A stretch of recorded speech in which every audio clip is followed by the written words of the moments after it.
Welcome, everybody, to Redacted on this Tuesday. So glad to have you here. Hope you had a wonderful Memorial Day and honored those who have given the ultimate sacrifice for the United States. Hope you got to spend some time with your family. And thank you for letting us enjoy a day off. We got a lot of news to get to on this Tuesday. Welcome. I'm Natalie Morris, and today we're going to talk about who are the Israeli resistors? What are we learning from people inside Israel who are corroborating, yes, it's a genocide. Yes, it's war crimes. We're going to talk about what is actually happening, and we're going to talk to a reporter from Gaza on the ground there. Also, President Trump calling out Vladimir Putin, saying that he is gone crazy. And now you have, of course, the Russian team Russia responding. Medvedev just moments ago saying the only thing that has gone crazy is the potential for World War III. You better pay attention to what's about to happen here. Massive amounts of drone strikes inside Russia. Russia responding with massive amounts of drone strikes on their own against selected targets all across Ukraine. We're going to bring you up to speed on exactly what's happening there. Plus, is Emmanuel Macron in an abusive relationship? Has he been groomed since he was a 14-year-old child? Yes. And this weekend's incident is more proof of that. Yeah, I understand how there's intrigue there. It's kind of embarrassing. It's humiliating. Also, it highlights the very uncomfortable power dynamic. Think about if he was a woman and what we would think if the fact that this woman had been groomed since the age of 14 and is now in public being abused by the groomer. Doesn't matter if Brigitte Macron is a man or a woman. What matters is the facts that we know, and we're going to go over it because as like intriguing as it is, and maybe some are saying it's funny, it really isn't. It's not at all. And we're going to talk about what the hell is happening with leadership in the West. Yeah, all of that and more. But let's start with this Israeli story because it's absolutely insane. All right. Well, concentration camps, you guys. Israel building concentration camps. I don't have to point out the irony about that. That's what Israel is building for Palestinians. They say within 2 months, they will control 75% of Gaza. But there is a growing resistance inside Israel. Israelis are risking their lives to tell us about it, and it's worth listening. Just recently, a group of ex-military called Breaking the Silence. This is an old group, actually. This group has been talking for decades about what the IDF is forced to do to Palestinians. They published this report called The Perimeter. What they detail is systematic destruction of homes and agricultural land along the Gaza border to create what's called an expanded buffer zone. Now, there's always been a thin line between Gaza and Israel. I beg you to read this because it shows exactly what the IDF has been doing since October 7th and how systemic the destruction is. Israel told their military by the soldiers' own admission that they would expand the buffer zone. So take a look here. Now, this buffer zone is 3 kilometers deep. Basically, anything on the Israeli border and in 3 kilometers, we will destroy. Now, they told the soldiers it would take about a year to do it, and they assigned each of them polygons of land to destroy. If you read your history, you know that this is how you get soldiers to do terrible things. The Mongols famously would say, here are your 100 people to behead today. And that's what they would do, go off to work. Israeli soldiers are being given a polygon of land. You go destroy that using what they call the dubi, which means the teddy bear in Hebrew. Here's the teddy bear. I found this image on Flickr. It was uploaded by an Israeli who perhaps thought the rainbow behind it was a blessing for this. I don't know. It's a beauty shot. It's a glamour shot. Yes. I mean, you see this coming. This is straight out of the Hunger Games, wouldn't you say? Yeah. The fact that this is coming for your farmland. It's like the people that like sign and put their names on missiles. That's basically what this looks like to me. Right. You can, I think it goes without saying that anybody who ordains this destruction is nowhere near the blast. Nowhere near where it is actually happening. Now, before the Teddy goes in, first they demolish these buildings and they're assigned polygon, but look how it's being done. This is a soldier saying that when something has to get blown up, you're used to having explosive kits and then the engineers come and blow it up. But they're out of them. They've used up all of the explosives, so now they're doing it with mines. They said, God knows where these were stored. What they mean are limpet mines, typically naval explosives, originally meant to be magnetically attached to ships. They are not supposed to be exploded on land. This is what we're talking about, this image. So even if you don't care about Palestinian destruction, this is also terrible for IDF soldiers. They're subject to traumatic brain injury by repeated exposure to blasts that are supposed to happen under the sea, not near them on land. Also, the soldiers admit that after they set off these blasts, they have found evidence of Israeli hostages in the places that they're blowing up, which is an admission that they are killing their own. Here is, they say, once more, I'll say that we found hostages' belongings, by which we mean F you. We have no sentiment about this because they had their hostages there in these places. While they're destroying these things, they readily admit that this is farmland. Industry, according to the report, the D9 or the teddy bear, taking down mainly fields, agriculture, olive trees, eggplant fields. Just a very large excavator comes through, takes out all the soil, kind of rolls it up and flattens it. Is there ever an excuse? There's no Hamas in an eggplant farm, right? Why are you blowing this up? So why don't the Palestinians have food? Well, we're showing you that they systematically went to destroy it. One soldier expressed sadness that there was once this idea of living together in peace, but now he's blowing it up. He's saying this industry here makes me sad because this was set up by the Oslo Accords when there was hope of peace, thinking that we would have peaceful trade. But now we're just blowing that up completely. The report also shows that at some point they're running out of ammo. They said, originally we shoot every male, full stop. We shoot at women and children and elderly. We kind of shoot at their feet to get them to disperse. But the men we shoot to kill. Now they're saying, after a month, it's like economics set in, like, oh, I need the shells for maneuver. So, don't shoot at everybody indiscriminately. But they're saying it's not a moral call. It's economics. But who will send more? I think you know the answer to that. The United States just today marked the 800th plane load of U.S. guns, bombs, and ammo as the war nears day 600. So at your service, sir, we will happily send more of those. That's what they're doing. Now, this has been the process since October of 2023, but now Israel is moving Palestinians into what they're calling, not ironically, a concentrated area. Concentration camps. And this has been corroborated by the Associated Press, who suddenly has woken up to the fact that human rights and war crimes are taking place there. Now, they say they will distribute humanitarian aid, but they are doing it in a truly dystopic way, using mercenary forces and biometrics to police civilians. Again, straight out of the Hunger Games. Have you not seen this in a Star Wars episode, in a Hunger Games episode? Clayton, help me. What are some other dystopic? This is happening. We will scan you. We will police you. If you want to live here, we will put you in concentration camps. This is every dystopic nightmare. I know every movie. There's like so many different science fiction movies. I mean, from Gattaca to how many other movies are like where they're kept in concentration camps, scanned. Even like Ready Player One. Right. Like sort of, separated and kept. What was that Matt Damon movie where you weren't allowed to go up to that upper atmosphere? Elysium. Yeah. I mean, you had to remain on site. Right. And this is our reality. Fiction has warned us about this dystopic future, and it's happening. Abu Bakr Abed is a journalist from Gaza. He reports for Dropside News, and he joins us today. So thank you so much for joining us. Is he in? Yes. Hello. Nice to meet you, sir. So did you hear my summary of the perimeter in Gaza? And can you corroborate that this is true from the IDF soldiers' own mouths? Well, first, thanks for having me. I didn't hear what you said fully, to be honest, but I think we've seen the footage coming out. But just to make sure, I'm in Ireland. I'm not from Gaza. I'm not. Right. Okay. From Gaza. Oh, I'm sorry. Yes, but you are a Palestinian journalist, is what I am a Palestinian. I gather. Journalist. I apologize. Right. Yeah, I recently fled, so just to make sure. No worries. Yes, so I'm glad you're safe.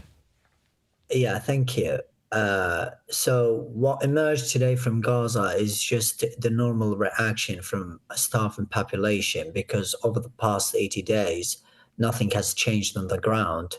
And you can't really just expect the population to just behave well because they have been deprived of everything. And the way that the Israelis are distributing aid is not fair at all. It's just a way to dehumanize Palestinians. And this is something completely unacceptable by every single Palestinian. And that is an experience that I had gone through. And this is one of the main reasons that we're seeing today the signs of malnutrition on thousands of Palestinian children. And we have to remind people that half of the population in Gaza is children. And one of the reasons I left Gaza was because I had contracted an acute malnutrition. And despite the fact that I left Gaza almost a month and a half ago, I'm still treating myself from it. So you can just imagine what it means for the entirety of the population who are still stuck in the besieged territory. So what Israel is doing is just a continuation of its starvation policy, and to Prussia to go ahead with its plan to move Palestinians out of the Strip.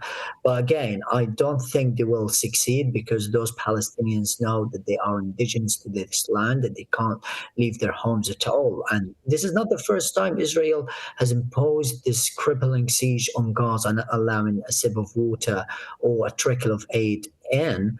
But it's been the third time since the outset of its genocide in the besieged enclave. And in the last two times, nothing has paid off. So no matter what happens right now, nothing will pay off as well, because we are humans and we must be humanized. We have the rights as every other one across the globe, as every human being across the globe, to receive food, to have education, to have everything. But Israel, since the start of, or since the outbreak of its genocidal war on the Strip, has been systematically and repeatedly targeting and annihilating every aspect of life, including education, health, and other things as well. So you wouldn't expect anything other than a very, probably, I wouldn't say aggressive, but a very normal and expected reaction from Gazans who have been starved, ostracized, marginalized, bombarded, and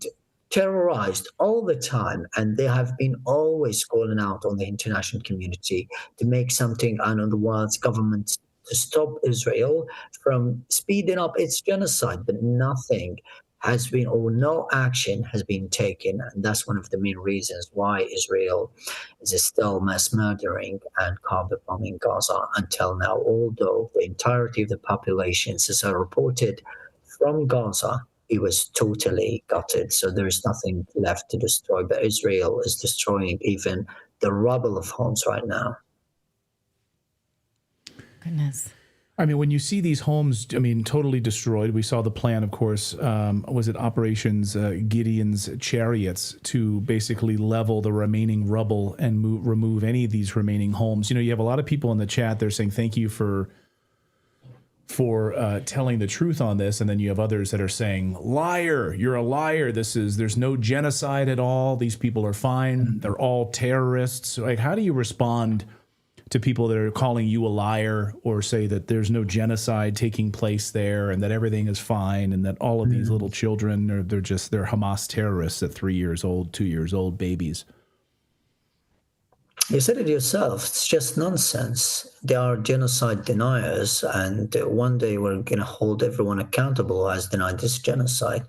If you think about it quite thoroughly, think about it like, for example, Hamas doesn't constitute more than 2% of the population, 10% of the population, let's say. So 19% of the population are innocent civilians, and they haven't, like, I've not decided that I wanted really to go through a war. Okay, so it's just a small minority of the population. So then why was I starved? Why was I forced to go outside my home country and seek refuge in another country? Because Israel has threatened me. Why Israel has threatened me? Because I was exposing its war crimes in Gaza.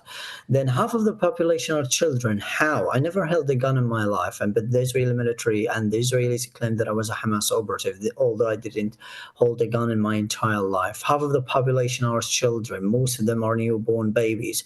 How can you really, like, if for a first grade student or young child who hasn't learned anything in his life, if you or in their lives, just ask them this question: do you think you can hold a gun and go to a battle against the Israeli military or something, or hold a rocket? It's all nonsense. It's just something that no one can believe at all. And then if it is no genocide, why 85% of the population of the housing units in Gaza have been entirely destroyed? Why hospitals have been bombed by Israel? Why all universities in Gaza except one have been destroyed? And another important thing, by the way, because the sports scene in Gaza, which has 9 football stadiums and around 100 others football facilities, or 100 football facilities, why Israel has destroyed them? What is there in the football facilities? So this is the meaning of the genocide. And for me, it's not even a genocide, it's a Holocaust. Because when you talk about that 64,000 people have been killed, this is, of course, including the 10,000 people who are still under the rubble. And this is an underestimated number, because people have been, myself, seeing all the people who have been killed and not brought to hospitals, because the death toll is based on bringing numbers, or is based on the corpses that are brought or dispatched into the hospitals. Many corpses, when I was reporting from Gaza, they were buried outside in the streets, they were buried in the courtyards of hospitals and the courtyards of homes. So those figures were not added to the real death toll. And I was in Gaza. The last images that I had, or the last report that I had done in Gaza, was with the Dropside News. It was on 4 children. The first was a 9-year-old child who was hit by an Israeli airstrike in central Gaza. His half of his body literally vanished, and he had a surgery for 6 hours. But because Israel has been denying the entry of essential medical supplies into Gaza, he has died. The other child was 7 years old. She had full body burns, a complete left arm, left leg fracture, and a spinal cord injury. And she's receiving treatment at the moment in the ICU of Al-Aqsa Martyrs Hospital in Deir al-Balah. The other girl is just 11 years old. She had an acute lung contusion, and she is coughing and sneezing every single day. So Israel's war is on children, basically, based on that. Because when you go to any hospital in Gaza, the vast majority whom you can find inside the hospital wards is children. So this is a war against children, against women. And very important to mention that Israel is obliging or forcing military service on its population. So everyone who exceeds 18 years old must serve in the military. In Gaza, it's not the same story. Hamas never came to me and told me, Abu Bakr, you must join the military. It never approached me, and it's not obligatory. That's why Hamas is a very small minority in Gaza. And we're not responsible for an action a small group of people has done. We can't say in another country that when some people do something, that the whole population must be punished. So Israel is applying the collective punishment policy, the starvation policy, is denying the entry, is blocking the entry of aid, medical supplies into Gaza so it can speed up its genocide. Tell me, which military in history has denied the entry of aid and medical supplies into Gaza? What is the military objective that Israel wants to accomplish by doing so? And the country, it's not a country, in my opinion, it's a colonial terrorist project. The project that does something like this is just a project that is genocidal and that wants to carry out a Holocaust. And this is what Israel is about. And that's why it's killing children. That's why it keeps mass murdering children and women everywhere, even in the streets. And I myself, talking to you from here, I myself have survived multiple Israeli airstrikes, and it could have been killed at any moment. So there's no way to deny this genocide. And anyone who's denying it is just a genocide cheerleader. No, from the soldiers' own reports, I'm quoting to you from a report called The Perimeter from Breaking the Silence, which is a group of ex-Israeli military who said when they were asked, what is the goal when you leave an area? They are assigned small, parcels of land and it's go and totally destroy it. And they started with the food. They started with the food that the Gazans had to support themselves. Here's a question. What does it look like when you're done? Hiroshima. That's what I'm saying. Hiroshima. They are admitting that that's what they are doing. When they are asked, is there a talk about saving the civilians? This Israeli military says there is no civilian population. They're terrorists, all of them. So they are trained in this way. This is very much the way the Nazis were taught in order to exterminate, right? Yeah. We've seen this. We've seen this before. And so I'm very curious when you say, well, they've tried to do this to us before. They're not going to succeed. But the level of destruction is so devastating. I don't understand why you think they won't succeed. To us, it feels like a foregone conclusion. I'm sorry to interrupt you. You can destroy the homes, but you cannot destroy the spirits of the people. You cannot destroy them. Those people are indigenous to their land. They are the rightful owners of this land, and you can't beat them, whatever you do. Israel has used, under the auspices of all the Western countries across the globe, under the auspices of the Western governments in particular, have used all the weaponry needed to finish the job, as they claim, but they haven't done anything, right? They haven't brought back their prisoners. They haven't succeeded in that at all. And they have just, because there was only one way to get their prisoners back, which is diplomatic negotiations with Hamas. And they have been trying that under the auspices and by the help of every Western country, particularly the US, but they haven't succeeded in that. So what is the aim of continuing the war? Every political leader right now, including presidents of several countries across the globe, are encouraging Israel to go ahead with the negotiations. But what is right now happening is we are hearing the reports on the ongoing negotiations and this kind of protracted negotiations. And it is those negotiations are protracted because Israel is procrastinating all the time, and it wants to kill as many more Palestinians as it can. So if Israel wanted its prisoners back, and if Israel really wanted to end this war, it could have been ended since the first weeks of this war. But Israel didn't want that. It just wanted to destroy everything. So now I understand your point. Gaza is gutted. The people are also gutted.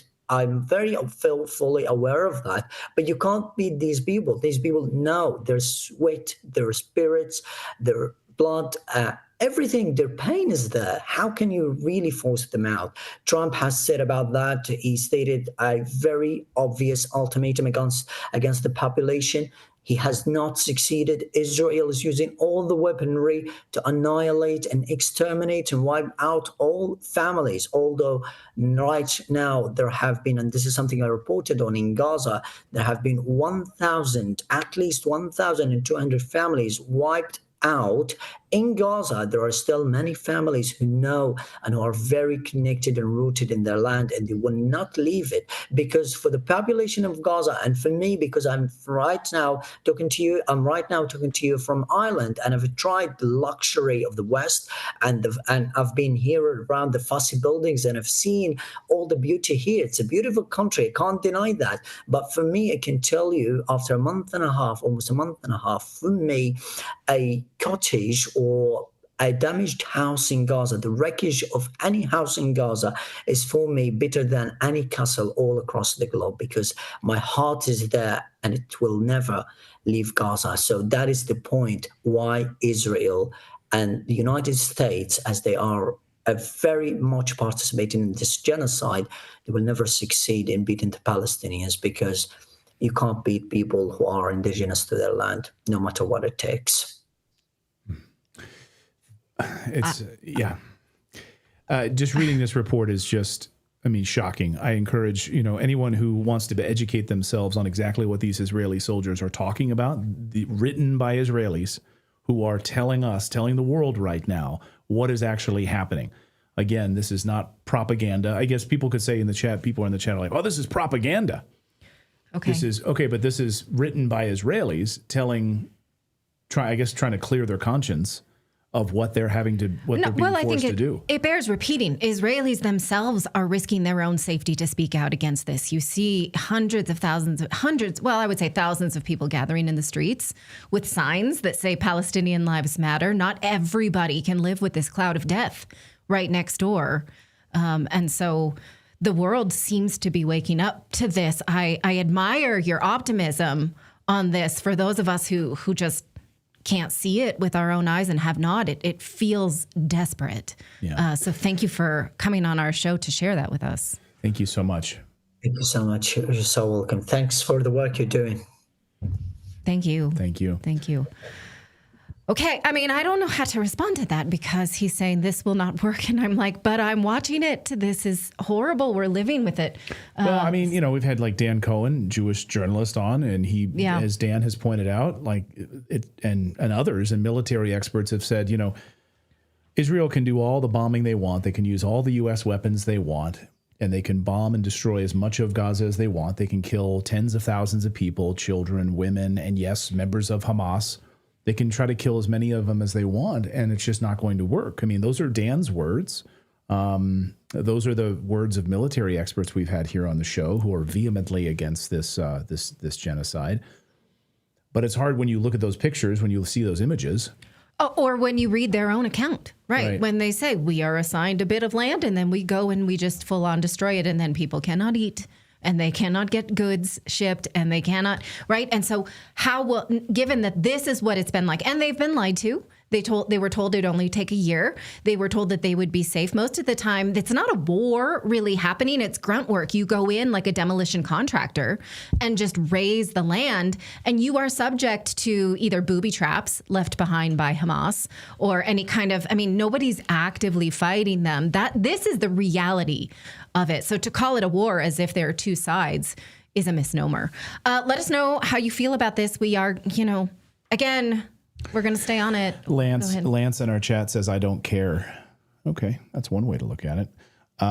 Imagine watching videos like we do on a daily basis where snipers, put like a child's head in a crosshairs and blow the child's head apart, and then just saying, I don't care.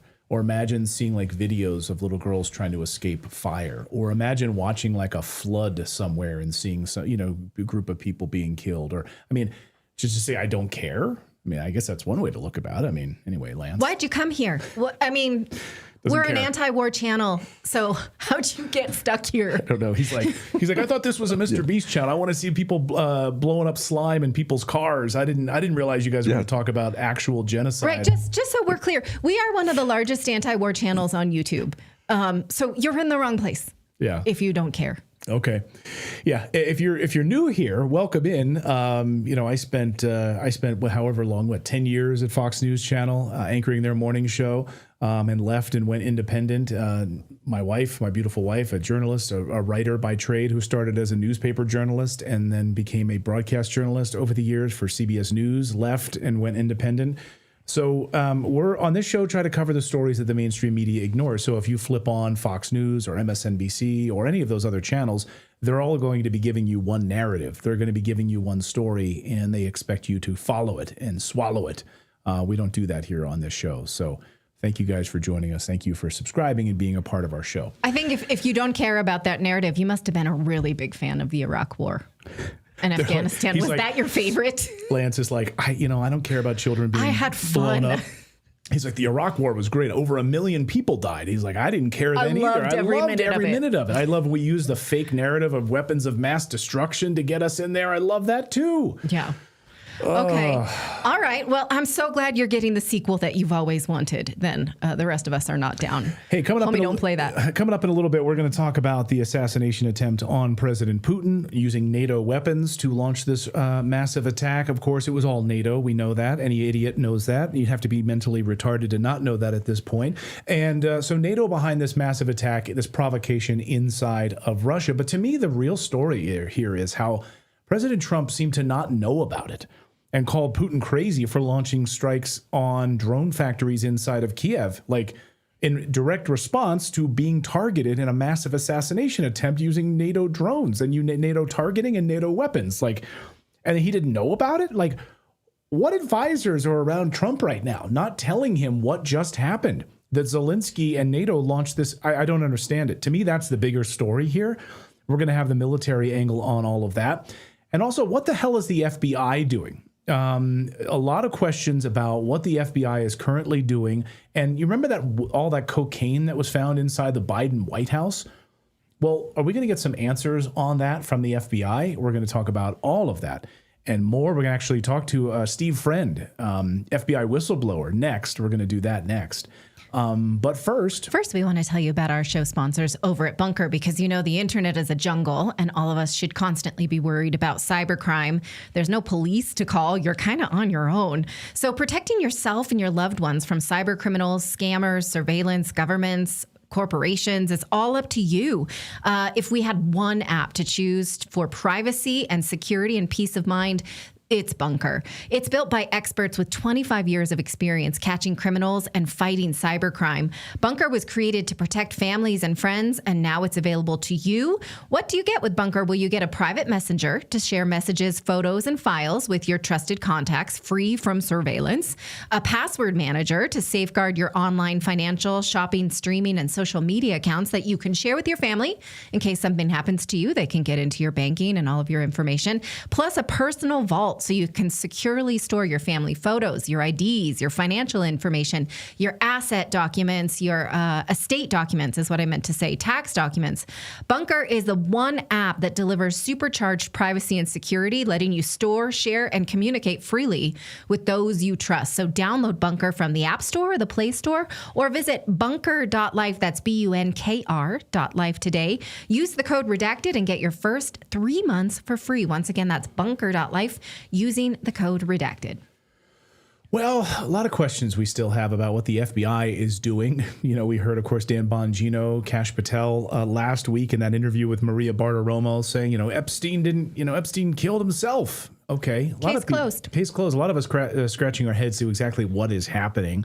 The FBI is currently investigating now the discovery at the Biden White House of cocaine.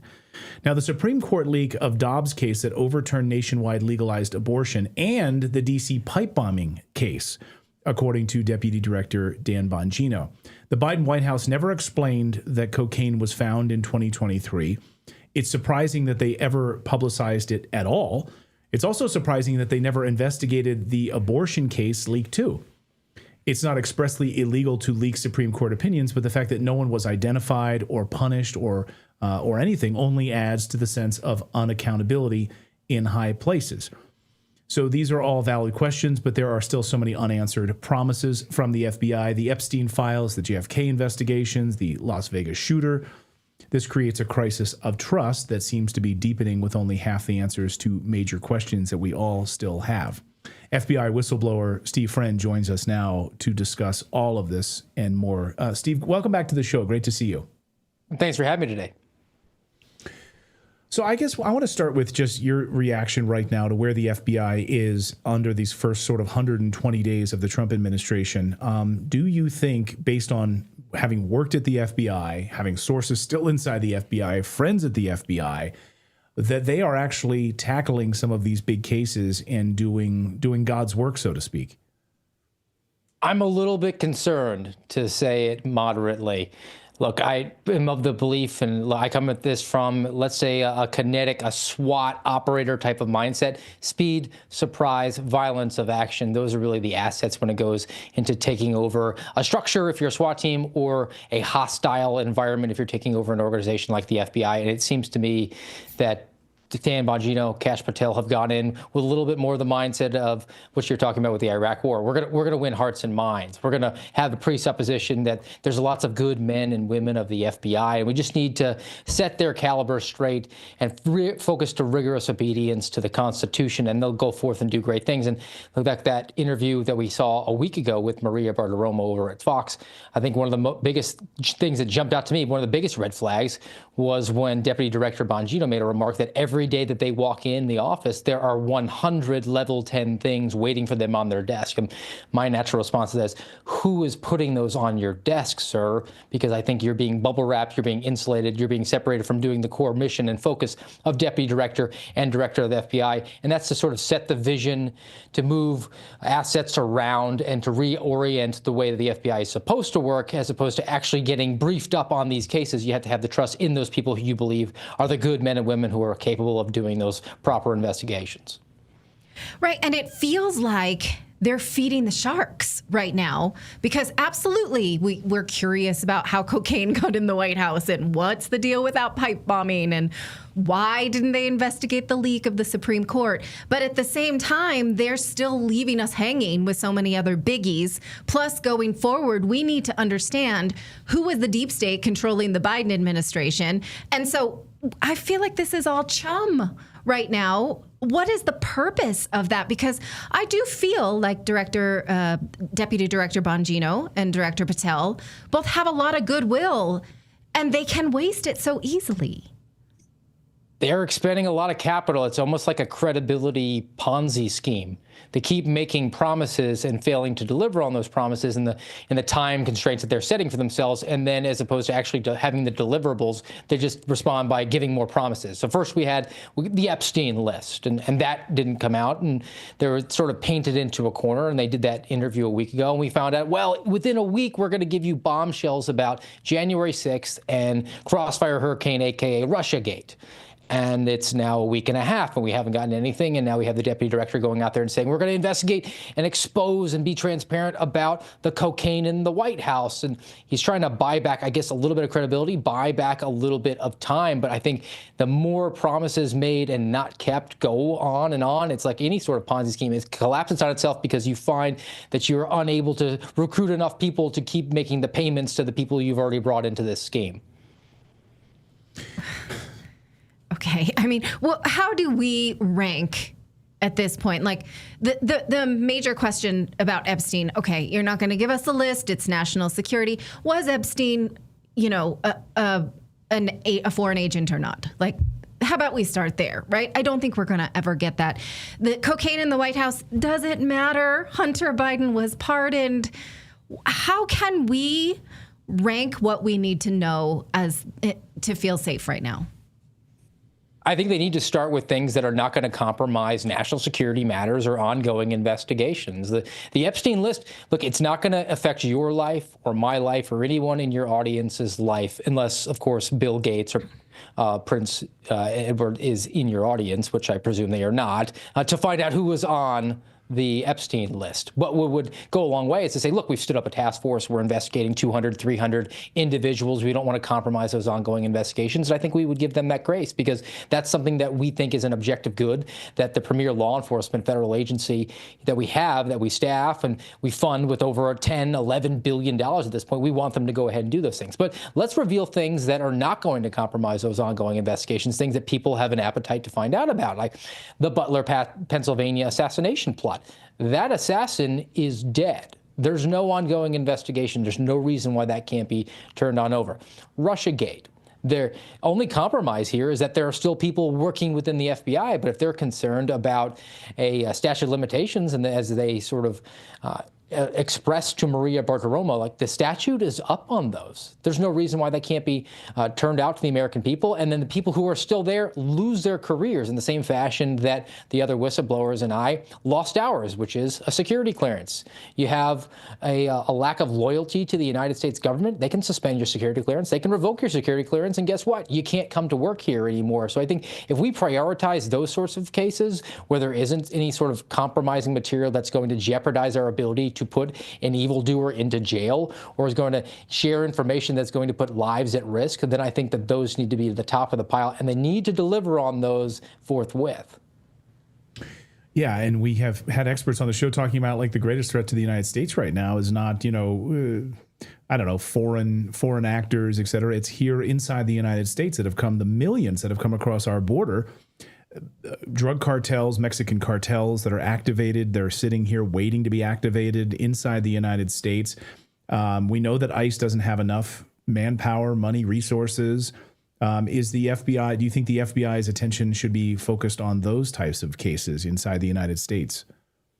Yes, I think that that's an objectively good thing, that the American people sent a mandate last November that said we didn't want 30, 40, 50 million illegal aliens roaming free within our borders, and they need to be removed. And I think instead the FBI, the I no longer stands for investigations, it stands for intelligence. And Kash Patel has bragged about the fact that they had 2,500 applicants for intelligence analyst positions. He's using the fact that people are applying to work for the FBI to justify its performance, which to me is the same thing that Christopher Wray did.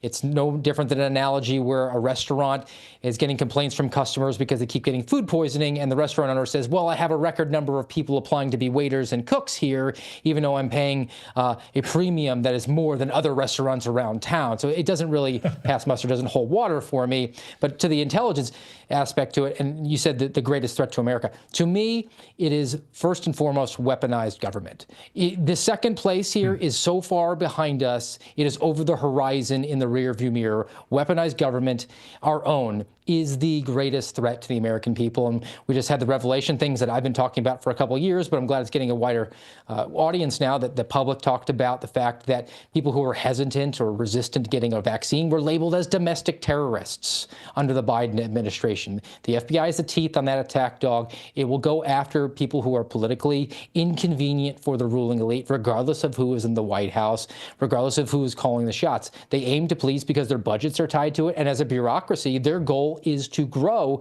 So inevitably, they will shape and devolve their mission set to go after people who are opposing that goal. It's no different than Skynet was in the Terminator franchises. Skynet is artificial intelligence. It becomes self-aware, and it comes to the conclusion that the people are the threat because they can unplug it.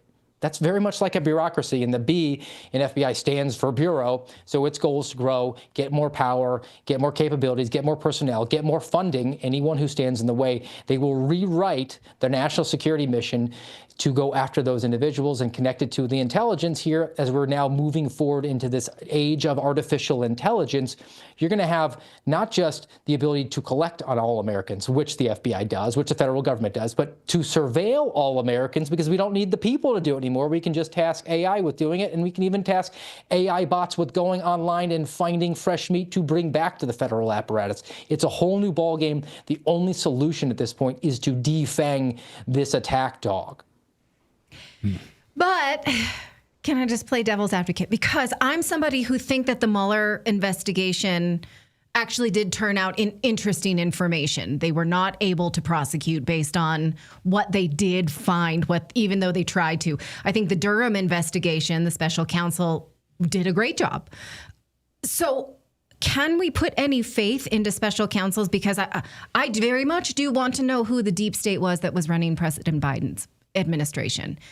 Is there hope there that could happen? A special counsel could actually tell us something that we could root out and that we could trust? Could that happen in a bipartisan way? Because it's certainly not against President Biden. He was the victim there. I don't think we'll ever have a bipartisan consensus on this, because in essence, a special counsel is the government investigating the government and ultimately always concluding that the government might have done a little bit of things wrong, but they didn't really do that much wrong. We should all just move on from this. And we've dragged it out enough. We've dripped and dropped it to the point where people just lose focus and lose attention on it, and they're just not concerned about it anymore. I think that the better way to go is to actually conduct the investigations and to be more energetic with it and do a parallel investigation with individuals within the government right now who have the teeth to go after the wrongdoers. So let's take an example. James Comey, who's been in the news a bunch lately, he's been trying to get himself in the news to talk about his romance novel or whatever he's putting out there these days. And people are upset about the seashells, right? Well, they should really be upset about the honeypot operation he ran in 2016 against the Trump campaign, where he assigned agents off the books to go and infiltrate the Trump campaign, make themselves appear sexually available to dig up dirt on the Trump campaign. Well, we're about 9 years after that at this point. So the statute of limitations is up. No, it's not, because those individuals still work for the FBI. They were promoted. I would argue that that's in furtherance of a conspiracy. So let's get Harmeet Dillon or Ed Martin on there, because that's a conspiracy against rights. That's Title 18 U.S.C. 242. People should go to jail for that. And if you want to gain back the trust of the American people, promises aren't going to do it. It's going to ultimately result in people who took their position of civic trust, people who allegedly swore an oath to defend the Constitution, to protect their fellow citizens against fraud and force, and abused that ability to enrich themselves and to push a political outcome, which is not their job. They have to go to jail. Do not pass go. All right. I feel like we've just painted a messy picture of like what we need to let go of and what we need to go forward with. I agree with you, though. I think you're right about that. I mean, the things that affect my life, I mean, it's not palace intrigue, but I mean, in many ways, it actually is palace intrigue when you talk about Prince Andrew and stuff, Epstein stuff. We'd like to see prosecutions, of course. But when it comes to things that actually affect us here in the United States, you're right, the weaponization of the government. How many of these thousands of agents are still part of that deep state operation that was undermining American citizens and our liberties? And, like sex trafficking operations, children across the United States, and all of these things that play a real world, have real world implications in our own neighborhoods. Behind closed doors that we're not talking about. Those are the things that I want to see really brought into the fore by the FBI. So, yeah. Well, Steve Friend, FBI whistleblower, thank you so much for joining us. It's always great to talk to you. Thanks, Steve. Thanks for having me. I'm more mad than before. I mean, Steve, I know his last name is Friend, but he's not here to just make you happy. He's here to tell you the truth. I know that. And thankfully I'm not in charge of the FBI or the Justice Department, because I don't know how I would rank these things. At least it explains why it's so messy, but at the same time, I don't know what's what, Clayton. That's why President Trump did not nominate me to run the FBI. Thankfully. It's too bad. Yeah. I don't know. I mean, I think you could be pretty fiery. You like to throw a lot of things out. So you could walk in there and be like, okay, are you part of the problem? If so, you're fired. So I think you could clean some house. Possibly. I don't know. All right. We're going to talk about Russia coming up next and this assassination attempt on Putin and the response from the United States and Trump's response on all of this, which is Putin's gone crazy. Well, the Russian government has now responded to Trump's message calling him crazy, saying the only crazy thing is World War III, which you're dancing around right now by this NATO provocation. And someone in the chat says, was NATO responsible for launching these attacks? Yes, 100%. They are responsible for all telemetry and targeting, which we've exposed here on the show many, many months ago, actually a couple of years ago now. Ukraine can't fire basically anything without the United States' help. So we're going to talk about all of that. But first, we are all feeling it. Costs rising on everything: gas, groceries, home repairs. If you're a homeowner, you probably thought, should I call American Financing to refinance and pay off this credit card debt? And then you second guess yourself because of that low mortgage rate you currently have. Listen, that low rate, it's not saving you if you're drowning in credit card interest at 25 or 28% or higher. That math, that's math that no one wants to face. Our friend Tucker Carlson thinks that this interest from these credit card companies is destroying the very fabric of our country. And it's costing you thousands of dollars a month. Here's the truth. If you're only making minimum payments, that debt will follow you for years. That's why people are calling American Financing, because they're saving customers an average of $800 a month by using their equity to finally break free from credit card debt. You owe it to your family to see what's possible. No upfront fees, no pressure. It costs you nothing to find out what you could save every month. And if you start today, you may be able to delay 2 mortgage payments. So call them right now, 866-890-8434. That's 866-890-8434, or visit their website at americanfinancing.net/redacted. Call American Financing today. Find out how customers are saving an average of $800 a month. And their NMLS number is 182334 at mlsconsumeraccess.org. All right. Well, something big is happening in Russia as President Putin is pulling off his gloves. Meanwhile, President Trump doesn't seem to know what's going on here, making really odd threats. Some advisors are keeping information from President Trump in an effort to ramp up the NATO war effort against Russia, because that's the way that I see it. But maybe there's something else going on here. And he just posted this a few hours ago on Truth Social. What Vladimir Putin doesn't realize is if it weren't for me, lots of really bad things would have already happened to Russia. And I mean really bad. He's playing with fire. Medvedev just responded and said the only person playing with fire right now is basically NATO, and you're basically playing with World War III at this moment. So basically Trump there just sort of admitting that he's been protecting Putin from, I don't know who, neocons that have wanted to have Russia eliminated? Maybe. We need more clarification on that from President Trump. Like, how has he been protecting him for all of these years? So more on that part of the story here in a second. But first, Russian President Putin was almost killed by a massive NATO drone attack while Putin was visiting the Kursk Oblast. His contingent of helicopters came under massive drone attacks. And according to the Kremlin, Putin narrowly escaped death. They were able to stop these drone strikes, but it was very close. So NATO almost killed Putin, essentially. Because again, it wasn't Ukraine. It was orchestrated, coordinated, intelligence targeted, telemetry targeting, and launched by NATO forces. Bottom line. Well, recall that after President Trump had that Oval Office spanking of Zelensky, they turned off Ukraine's access to intelligence, and Ukraine targeting. Right. Yeah, Ukraine couldn't fire a gun in the air. They didn't know where to even go without U.S. intelligence. So Ukraine cannot do this without NATO intelligence. I think that's provable. Yeah.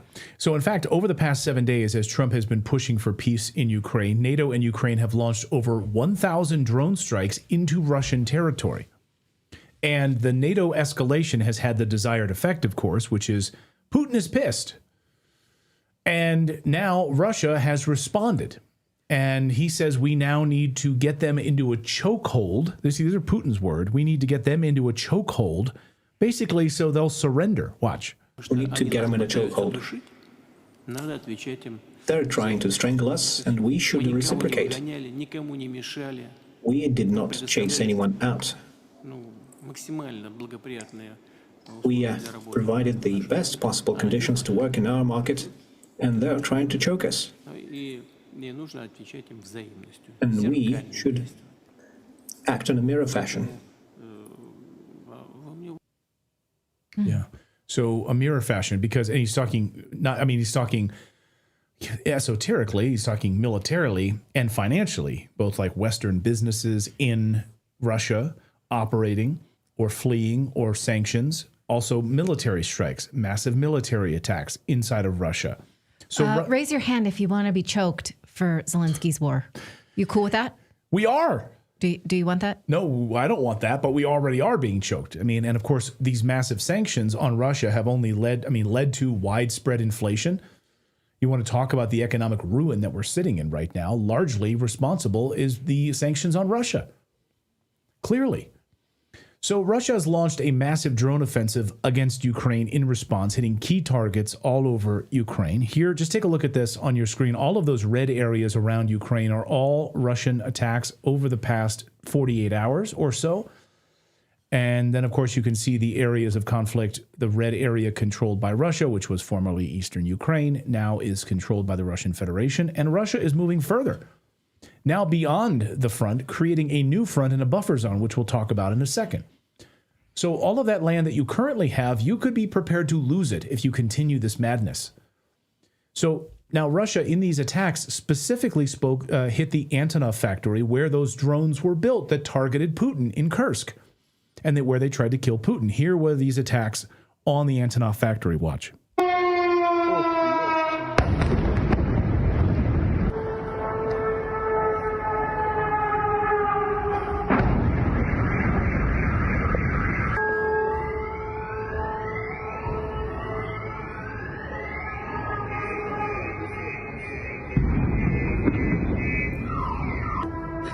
So, and these attacks are using Shahed drones.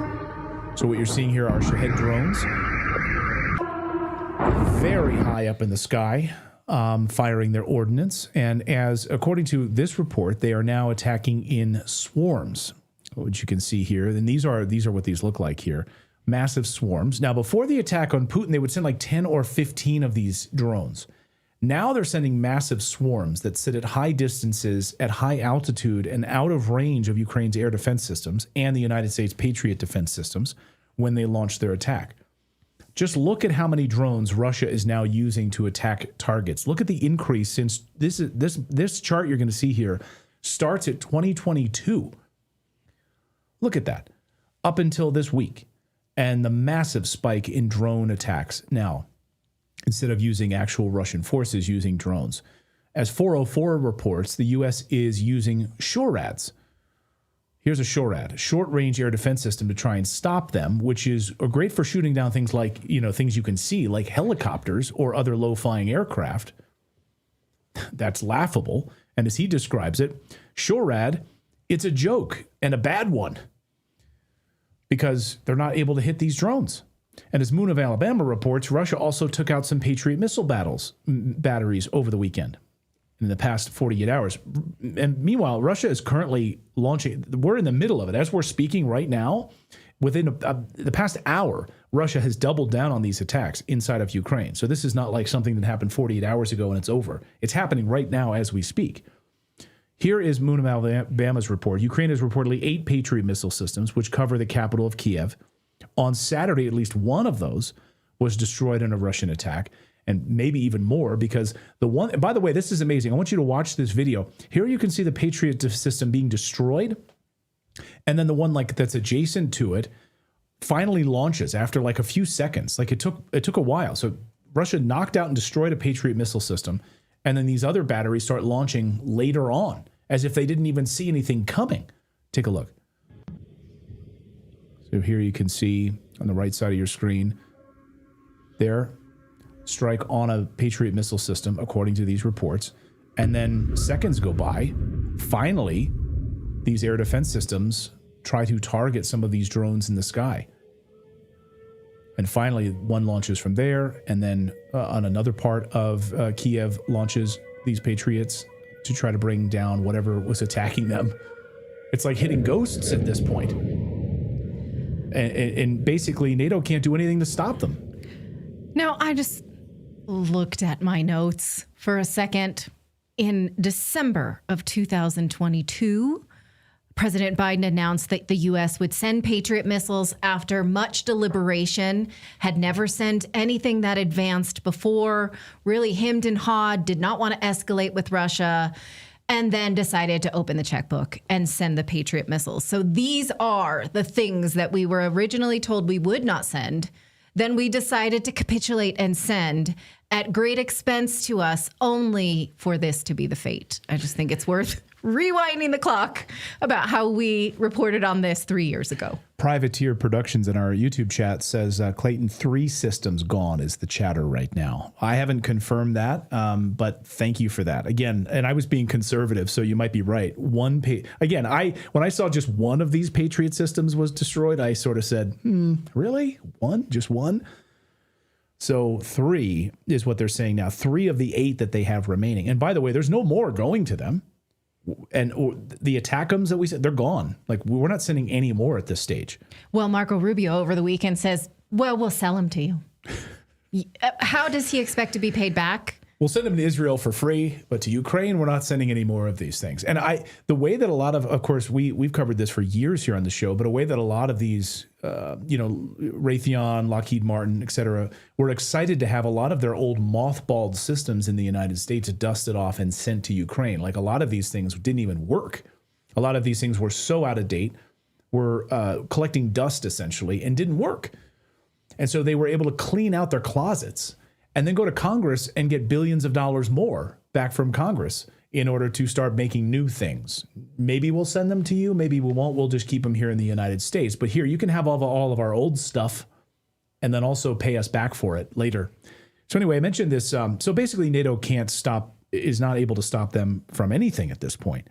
NATO has lost, but they're continuing to provoke the bear. Makes absolutely no sense. Russia responding now, creating a new front, expanding its Ukraine up to build a military buffer zone. Putin's buffer zone aims to create space both literally and politically from Ukraine's firepower, being able to attack inside of Russia. So the land that you could walk away with, or lose right now in peace talks, you're going to continue to lose land. I mean, we're talking Odessa. You're going to become a landlocked country. Zelensky desperately wants to continue this war because he knows that once this war ends, just like in Israel, Netanyahu out of power. Putin is not waiting around for peace talks, though. It seems that he's done being provoked and attacked by NATO, so his forces are now pushing further into Ukraine. These are also ads being reshared on social media. Again, Russian ads telling Ukraine to surrender or lose your life. Remember this? They're now popping back up again. This is Ukrainian soldier. Ось він, твій контрнаступ. Ти вважав, що у тебе багато шансів зберегти життя. Але ти не захотів тікати з країни у жіночій сукні. Мамі не вистачило грошей, щоб дати хабара. А батькові не допомогли старі зв'язки. Ти намагався сховатися, але їм треба м'ясо. Бо леопарда їм жаль. І своїх дітей їм жаль. А тебе – ні.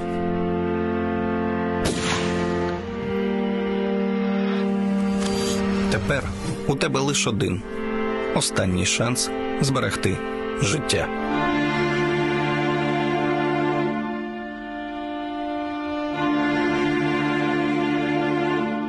So who's left at this point? I mean, who's left at this point? But to me, the hardest part of the story is President Trump's response to all of this when he was asked about the attacks inside Ukraine, the large-scale attacks inside of Ukraine. He said Putin had gone crazy, and he didn't understand what he was doing. Watch. I don't know what the hell happened to Putin. I've known him a long time, always gotten along with him. He's killing a lot of people. I don't know what's wrong with him. What the hell happened? What the hell happened? Did Putin go crazy? Decided one afternoon that he'd like to destroy a drone factory? The very same drone factory responsible for the drones that were just sent to try to assassinate him inside of Russia? It's just a random thought. He's gone crazy. Or did NATO just try to kill him? You know, and that's exactly what happened. So when Trump was pressed on this by reporters, he didn't seem to know what they were talking about. He didn't know that Putin had been nearly assassinated. So were advisors kept back from Trump and weren't able to tell him the truth of this? Watch. Can I follow up on that? A Russian commander reportedly said that Putin was almost caught in the middle of a drone attack from Ukraine. So do you have any... I haven't heard that, but maybe that would be a reason. I don't know, but I have not heard that. President Trump, Why? Why have I heard that? And you haven't heard that? Yeah, like we all knew that. It was kind of obvious kind of immediately. So people in the chat are like, wait a minute, Trump didn't even know about the drone attack? No. And even Alex Jones just published a video, I think last night or whatever, saying, he's like, it seems like, I don't know, there's some people keeping this information from Trump. He didn't know that there was a massive assassination attempt on Putin's life? And it was coordinated with NATO telemetry and targeting? So to me, this is the real story here. Not that Putin responded and hit a few drone factories, destroyed these drone factories, destroyed some Patriot systems, and is ramping up a massive attack right now and is moving a front to provide more of a buffer zone to Russia. Like that, yeah, we knew that was going to come. And peace talks would crumble as a result. But the real story here is that NATO, somebody's like undermining him. He's not one to like lie. He stood there. He's like, I didn't hear that. Most people, I think the mark of people when I think it's very telling. Like if you're ever in a conversation with someone and someone's like, hey, have you ever read the book or have you ever heard this thing, this fact about this thing?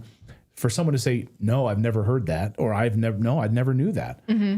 Like, and Trump stood there. He's like, I didn't hear that. I didn't know that. If he wanted to appear like high and mighty, he'd be like, yeah, I knew all about that, but I don't think that's the reason why he had made that attack. I mean, so you're saying he's showing humility and also letting us know that he's not being properly briefed. Yeah, I mean, there are a number of people saying, I don't know who his Ukrainian advisors are around him right now, but someone's hiding something from Trump. Because I didn't see, by the way, I don't know. I mean, if he's watching Fox News or something, I don't know if he's watching the mainstream media, if they're reporting on the truth of what happened here. Because the mainstream media desperately wants Russia to collapse. They desperately want neocons to have their way and move towards full-scale war, a NATO war with Russia. That's what they want. That's what they've been preparing us for a long time. So, I mean, and many are wondering, like, why doesn't Putin just launch a massive, devastating attack of Ukraine? Well, he's never done that. He never responds the way CNN or Fox News would like. He's much more reserved, even if it was an attack on his life. He targeted a drone factory specifically. Doug McGregor pointed this out. Colonel McGregor said, Putin has taken a position that all I really have to do is be patient and continue to advance. He has the absolute support of his population. Russia is very cohesive, the complete opposite of the West right now. Regardless of your feelings on their nation, they know what they are about, and they know what their interests are, and we do not. So let me just add this part of the story here, because I think this is an important side note. I've seen a lot of sort of like conservative media blowing this story up over the past 24 hours, and it's factually inaccurate. So let's set the stage here. Western media has really gotten this German part of the angle of the story wrong. Last night, Germany's Chancellor Merz said this during an interview, that Germany and ostensibly NATO has declared no more limits for weapons systems into Ukraine. That, quote, Ukraine can also defend itself by attacking military positions in Russia. Here's Friedrich Merz. Watch. Es gibt keinerlei Reichweitenbeschränkungen mehr für Waffen, die an die Ukraine geliefert worden sind, weder von den Briten noch von den Franzosen noch von uns, von den Amerikanern auch nicht. Das heißt also, die Ukraine kann sich jetzt auch verteidigen, indem sie zum Beispiel militärische Stellungen in Russland angreift. Das konnte sie bis vor einiger Zeit. So, the media ran with that story over the past few hours, even though it was already the position of NATO powers months ago. Here is the Financial Times. Germany's Merz backs Ukraine's long-range missile strikes on Russia. Here's Euronews. Western allies lift Ukraine's restrictions on long-range weapons, says Merz. Well, that's just ignorant reporting, because as Moon of Alabama pointed out, this is all fake news. As we reported here months ago, Biden had already lifted these sanctions and restrictions. And there's nothing new about what's going on here at all. He was just like reiterating basically what Joe Biden said months ago, that Ukraine has carte blanche to use long-range weapons and attack inside of Russia in an effort to increase the war, basically. But the Western media, of course, would love nothing more than an escalation of this. So for them to run headlines like Germany is escalating war against Russia by pulling off the limiters and governors and allowing no restrictions on long-range weapons inside of Russia. It's fake news, because Biden had already done that months ago before he left office. The media audience may have forgotten it, but probably Russia has not. They probably already marked that one. They're on that one. Yeah. If you're threatened with long-range weapons, so like we know that. We've been knowing that. So let us know what you think of this escalation. And again, last week when we had Colonel Doug McGregor on the show, and he was like, I don't think this is really ending. These peace negotiations don't seem to be very, I was on the opposite side, and he really popped my bubble, burst the bubble there. I was like, oh, good, peace talks. This sounds great. And he was like, no, it's not happening. He was right. Once again, I don't like it. Yeah, I was hoping to look at this from the, glass half full, but no. Okay, so here we go. We persist. All right. So we've got more news to get to here. But yeah, thank you guys for subscribing to the channel. We really appreciate it. It's free to subscribe. And we've seen a huge surge in subscribers over the past month. So thank you guys for being a part of our community here. And, our show, honestly, I think it should make you uncomfortable, because we're telling uncomfortable truths. And we don't have an agenda here. So not one story we've done today have I liked. Not one of them. But we're not here to talk about what's happy and wishful. We're here to talk about what's true. We're going to talk about, world leaders who are abused by their wife. Can you come up with a short list, Clayton? Macron, that's a Biden. Who else? I don't know much about the wives of the others, but this is a story that is not funny. It looks funny on the surface, but Emmanuel Macron is the victim of grooming and abuse. And we're going to prove it to you. This weekend's video shows it ever more clearly. So before we do that... Spacey Stacy in our chat said, the world's crazy now. I miss the 80s. Oh, I miss the 80s all the time. Yeah, I miss that. There was craziness in the 80s too. Well, there's craziness all the... When wasn't there craziness? I mean, in the 1950s, you saw we had peace, it was after World War II, but we were launching nuclear tests on islands. Right. Okay. We also were the victim of FDR taking away all our rights and money. So that wasn't so great. Yeah. I don't know. Maybe the 1880s, maybe the Gilded Age. Yeah. I mean, I know nostalgia can be dangerous, but we can pick and choose certain things that we would like to bring forward. It can be dangerous, but it's also, as doctors point out, very, very healthy and very good for you to be happy, to be reminiscent. It's very good for your brain. Who said that? There's plenty of studies on nostalgia. Look them up. book nerd, look him up. I'm telling you. You're going to get an email from me with all my research. All right. Well, ladies and gentlemen, there's a war happening right now. It's probably not where you think, though. It's in your gut. A battle between good and bad bacteria can determine your health. Kimchi 1 from Brightcore Nutrition is the fermented superfood your body needs to arm the good guys with all the right weapons to defeat the bad actors once and for all. I told my mom about this. She's like, send me the link. I'm ordering some because she's been dealing with some arthritis.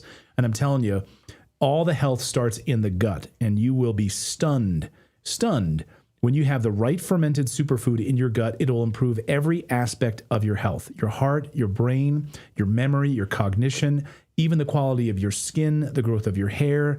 Yes, inflammation in the body, arthritis, all of it.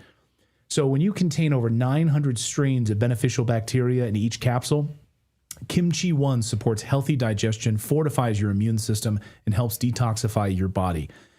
Kimchi has also been shown to reduce the risk of obesity, promote smaller waistlines, curbing your appetite, naturally boosting your metabolism.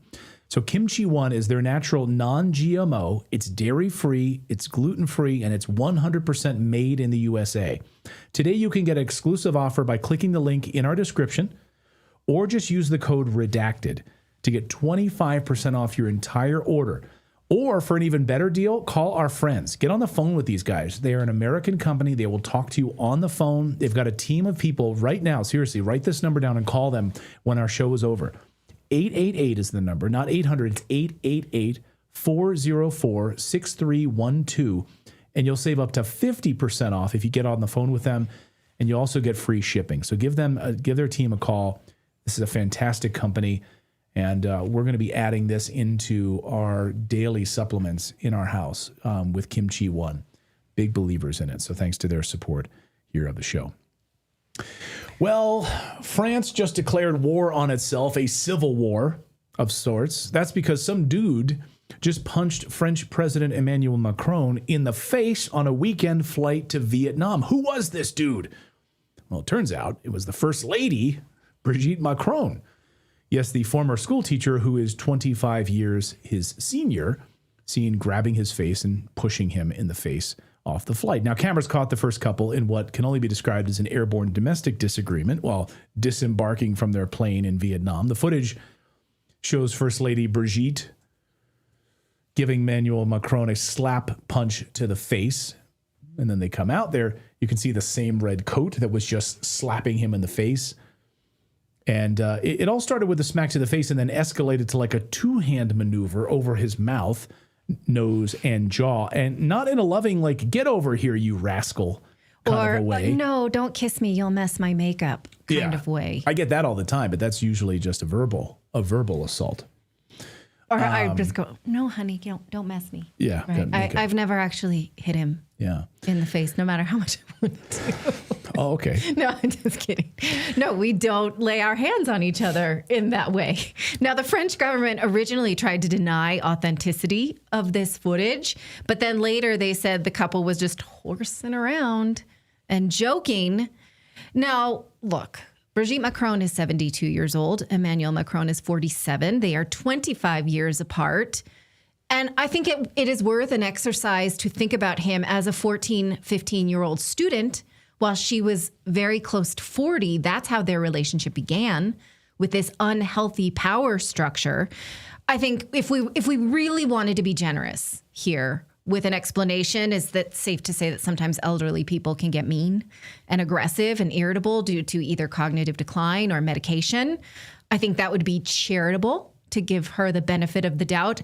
Macron does not look complicit here, though. I think there's no explanation under which he doesn't look like he's expecting it. He puts his arm out to walk her down. Right. He doesn't look like he is in an antagonistic conversation.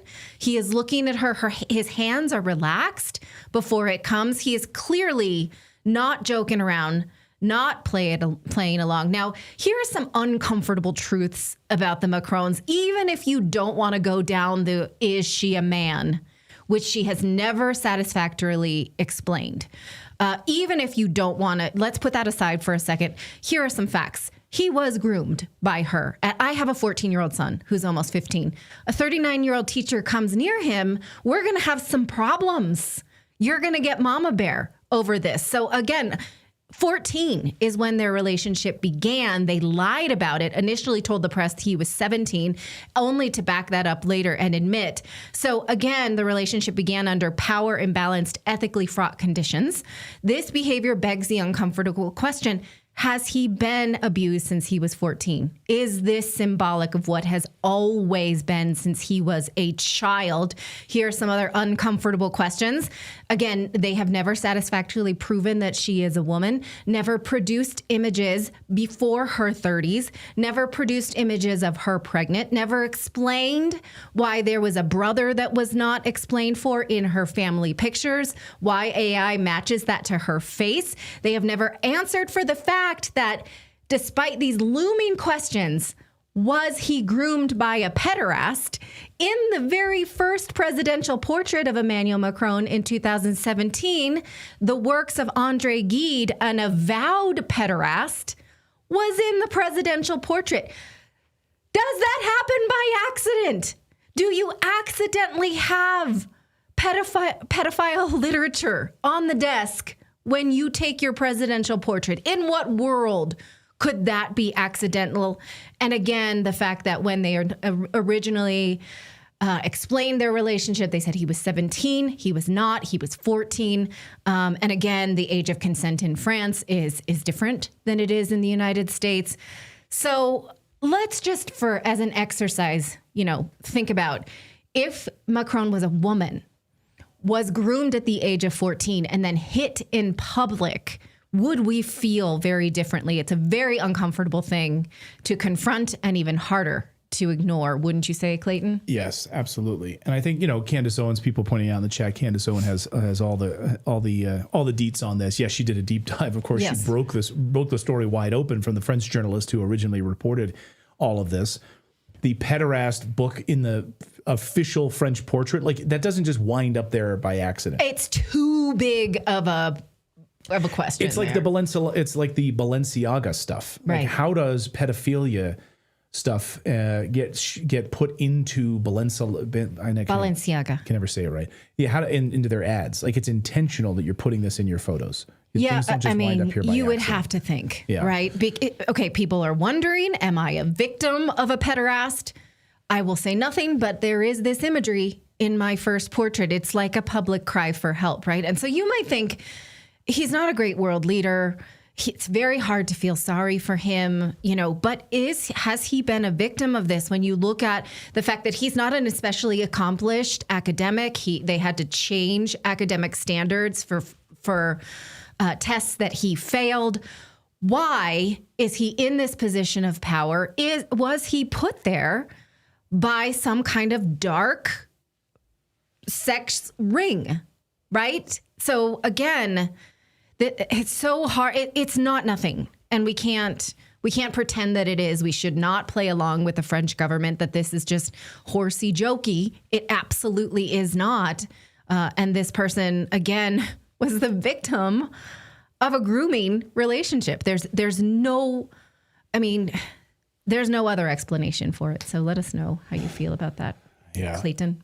Oh my God, it's so disgusting though. It's like, I just want to know what was going on in that situation. Wouldn't you like to be a fly on the wall? And by the way, this comes a few weeks after the whole cocaine in a bag on the Ukrainian train scandal. Right. Right. We're like, let me just hide the little spoon for the cocaine and just put that bag in my pocket. You don't need to see all that. Now, I originally had put some information and asked ChatGPT, can we say that this may be aggressive elderly behavior, like grandpa gets mean? And ChatGPT said, Brigitte Macron is a woman. And I was like, I didn't ask about that at all. I'm asking about the aggression. Wait, it said what? She's not, he said. Brigitte Macron is a woman. And I was like, I didn't ask. I'm asking about this power dynamic. Clearly she groomed him. Whether she's a she or a he, it almost doesn't matter. And ChatGPT apologized to me. You're right. I was just heading you off the conspiracy theories. Can I just tell you, almost all weekend, not only David, I got in arguments with ChatGPT and some different AI programs because it's again, it's garbage in, garbage out. So whoever's programming these things, right? I mean, obviously the programming is that, yes, Brigitte Macron is a woman, right? Someone had to have put that in there. Yeah. And then you're presenting evidence that the opposite. Right. And finally, and I love that the AI is like, oh, you know what? You're right. All the time. That's why it's replacing my need to argue with my husband, because I can argue with AI and prove that I'm right, and it apologizes very readily. And then I don't have to continue to be mad, because we have a joke in our house that one of us can get over an argument right away, and the other one, guilty party, takes 5 to 7 business days. Yeah. Because I get over an argument that's in 5 how minutes. I roll. I'm a woman. It's amazing. It's how quickly, you just get off. Yeah. Another good question. Adrian wants to know, what was on the shoulder of the woman in the yellow vest, redacted? So we analyzed that, and it turns out, first of all, that woman was not on the flight. She was outside of the door when it opened, and it looks like a bloody shoulder. Can we rerun that video, Philip, if you have it, of the flight attendant who's like out? It looks like she's outside of the. Yeah, see, she's standing on the outside when they open the door. So if she was, in fact, hurt, see, watch her walk down, and it does look like a bloody shoulder. But in other images, it looks like a scarf. What if she was, in fact, hurt? She was not, in fact, on the plane. It doesn't seem like she was hurt by either of them. See, watch her walk down, and you see her shoulder does look strange. Yeah, but you can see the scarf moving. It's like a little scarf, like underneath like her, like where her hair, but that like vest that she's wearing, it's kind of like pinched down underneath her vest, and you can see it kind of like flapping as she moves. So yeah, but she wasn't really on the flight. But a lot of people are like, why is she bloody? Why is the stewardess have a bloody shoulder? Right. And she doesn't look like she saw very much, because she was on the other side of the door. It's the cameras that caught it. The rest of the people on the outside of the plane were unawares, clearly. We'll take some of your super chats here in a second, or some of your Rumble rants. But first... First, we'd like to tell you about our friends over at Blockchain IRA, because... I'm sorry, Block Trust IRA, because are you ready to break free from outdated buy and hold crypto strategies and unlock the true potential of cryptocurrency? Well, welcome to the cryptocurrency revolution with Block Trust IRA. They have AI-driven technology that predicts the markets with computer-driven accuracy. So whether you have a retirement account like a 401k or an IRA, or just cash savings sitting in a bank making you little to no interest, well, Block Trust IRA clients are able to maximize their earning potential and outperform the market. They are the only crypto management firm in the market using cutting-edge technology to improve returns and significantly reduce risk. They have more than 80,000 new millionaires created in just the last year, and you could be next. Block Trust IRA makes financial freedom available to everyone by accepting both IRA and cash investments around the world, unlike a meme coin or a scam that preys on hardworking Americans. Block Trust IRA has the best-in-class military-grade technology, and their clients are 100% insured for up to $200 million. You will not get that from the FDIC. So right now, you can visit redactednewscrypto.com to get started. Block Trust IRA offers industry-low fees, military-grade security, and the power of AI technology, all tailored for everyday Americans. So go again to redactednewscrypto.com. You could receive up to $2,500 in bonus crypto, or you can call them at 877-649-6732. And again, that's redactednewscrypto.com. Thanks to all of our new channel members as well. Thank you for supporting our show. We really appreciate that. Here's Duos. We'll do a few of these super chats now on Rumble Rants. Says, didn't she slap him? She was whipping some dusty schmutz from his upper lip. No, it doesn't look like she was just removing some, I would never do that to you and like smack you in the face. I'd be like, you've got something here, there. And I wouldn't like, yeah. Whoosh, I don't know if you take someone off someone's face, does their head whiplash, right? Yeah, I guess. No, I don't think we can. And again, I think we can offer some kind of generous benefits of the doubt, but he clearly looks uncomfortable and humiliated. Silverbacks is funny. Redacted is promoting AI. No, not promoting it, arguing with it. Oh, no, but we're talking about Block Trust, which does use AI to help with your investments. It's, right. Yes, absolutely. Not to do everything for you. It's AI. And the way we use AI is a lot of times for, again, like I'll think of a study that I can't exactly find and explain it to AI, and it will find it for me, saving me hours of digging. Well, like Alex Jones talks about, his staff will use it like, hey, find find in our archives where I mentioned this, and use it, like scrape the entire database to like find where, it's 17 years ago I mentioned that, whatever. We're not telling you to rely on it. We're telling you to optimize your use of it. And in fact, I will readily admit that I went to AI to say, show me brave Israelis that are speaking out against the genocide of Palestinians. And that's how I found this Breaking the Silence. It found it for me. I was shocked that how hard I had to dig, but AI can find things that the rest of us cannot. Why is this kept from us? Hykeria Chase says, why has Redacted not covered the South African story yet? I think that happened, it happened last week. And then, of course, we had the holiday weekend. It was in the newsletter. We covered it in the newsletter, in the Redacted newsletter, which is free if you'd like to pick it up. It's totally free. If you go to redacted.inc, you can get the newsletter for free. We publish it every day. Natalie writes it, works and uses no AI, by the way, to write it. She writes it all by hand and does an amazing job on it. And the team edits and publishes it first thing in the morning, so you have it in your inbox. Just go to redacted.inc, click on subscribe to the newsletter, and you'll get it first thing. And you can read it about 5 or 10 minutes over your cup of coffee. And it covers about 5 or 6 of the big stories of the day and a few things you might have missed overnight. There were some really interesting oddities in the newsletter today, for instance, like, not oddities, but there were a couple of weird things that happened in the newsletter in the in case you missed it part. Now refresh my memory. Water-based boiling. Oh yeah, or the keys, like in Minnesota, that like they're. I want to do this on the show. Yeah, the state of Minnesota. Let's hold that one and actually do a segment about it. Maybe. But just briefly. That the state of Minnesota has decided that you can't sell keys anymore starting in July, like what you use to open your door. But they have no alternative yet because they say those keys have too much lead in them. But aluminum will break. Iron can't be crafted into a key easily and it rusts. So they're not exactly sure what they're going to do. They're just sure what they're not going to do. That's fun. Tim Walls. That's crazy. Brad Gilbert, thank you for your Canadian $2 super chat. Says, right alt media are the new mainstream media. They're all CIA ops now. It would seem. Doesn't it seem that way? I think you're on to something, Brad. And hand to the heavens. We can raise both hands. Hand to the gods. I have tissue in my hand. Hand to God. Okay. We are not controlled by any intelligence agency. Okay.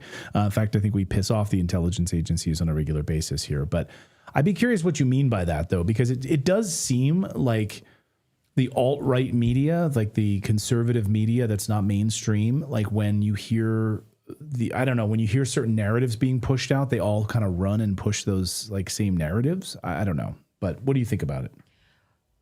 Well, who are we talking about? I mean, I don't think we need to. I can't, but I can say there does seem to be a handful that are holding the line that I trust.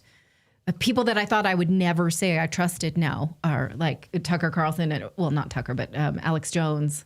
Tucker is a family friend, but they seem to not be CIA. I think, who am I thinking about? Glenn Greenwald. Yeah. I think that people that you can trust in that way. Right. I think like Jimmy Dore. Yeah. Does not suffer fools, and we don't suffer fools here on this show. So I don't know. I mean, but yeah, I think there's definitely some conservative media that they will never like criticize President Trump. Right. They will never. I don't know, but I'd be curious what you think about that. Turtlehead says redacted is CIA. Are we? What do we do? I don't know. What does that mean? We have to sneeze. You could. Nope, it went away. Okay. I was going to say I have to take my camera. But my Stream Deck is not working. Anyway, any other super chats we wanted to get to? Mr. Wink, thank you for your super chat as well. We appreciate it. And 80 Straw Hat says, Nat, don't forget that Hamas steals the food from civilians. What food is there to steal now? And again, prove that then. Provide me proof. Right. The argument is that, every time a food truck arrives, that it's just Hamas runs out and grabs all the food out of it. Yeah. Really? Okay. And Laura Logan, I was going to say, is not, as far as I know. Olga says, you guys are ICUs. I don't know what that means. Okay. Yeah. Well, thank you guys for joining us. I really appreciate it. Thanks for being here. Astro Viking says, first rule of CIA Club is don't talk about CIA Club. That was a CIA-controlled sneeze that they said. It was thwarted. Yeah. I have to go look at the sun. Ray says, Tucker missed the mark 100% on Putin. 100% he missed the mark? In what way? I'm curious what you mean by that. I think he was thrown off. I mean, I haven't talked to Tucker about that interview, but he's kind of addressed it in interviews afterwards. But he felt like that first 30 minutes where Putin just went on a historical rant for 30 minutes kind of really threw him off because he's like, am I being like duped here? Are you eating up all my time with like a whole historical rant? And then he went on for another 2.5 hours. But I don't know. But exactly, I'd be curious. I don't know. Redacted MSW says redacted is very liberal, I find. Really? I don't care about those labels. Yeah, what does that mean? I mean, I'm pretty conservative. I don't know what you can put whatever you want on redacted. That's fine. Yeah. I know people have all sorts of different labels. People call us like they say like we kiss up to Trump or we're whatever, we're Putin apologists, or you're too conservative, you're far right. They'll call us we get labeled as far right, and then you think that we're liberal. I love that. That means that we're doing our job. If somebody says we're liberal and then someone calls us far right, good. Then that means we piss off everybody, and that's what we should be doing. Thank you guys for joining us. We really appreciate it. If you guys hear a lot of construction in the background, we apologize. We're sort of like in an active construction site. So if you hear like foundations being poured and hammers hitting nails on a regular basis, it's going to be like that probably for the next few months, if maybe years, because we're in an active kind of construction zone around us. So plus our kids are home for the summer. So God help us all. So thank you guys. I appreciate it. All right. We'll be back here tomorrow. Thank you so much for joining us, and like and subscribe to the show if you have not already. See you tomorrow, everybody. Bye, everyone.